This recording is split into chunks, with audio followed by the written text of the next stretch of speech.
હવે ખબર પડી બચ્ચા કે તારું મન શાંત કેમ નથી. કેમ? તમારા ઘરનું વાસ્તુશાસ્ત્ર ઠીક નથી. સંડાસ પૂર્વ દિશામાં નહીં, દક્ષિણ દિશામાં હોવું જોઈએ.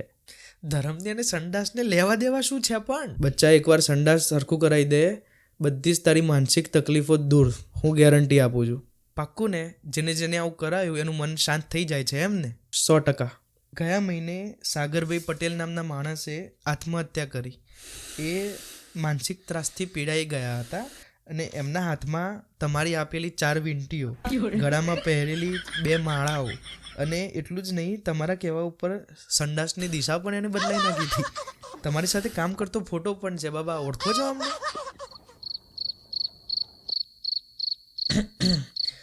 અવશ્ય તમારા સવાલનો જવાબ આપીશું.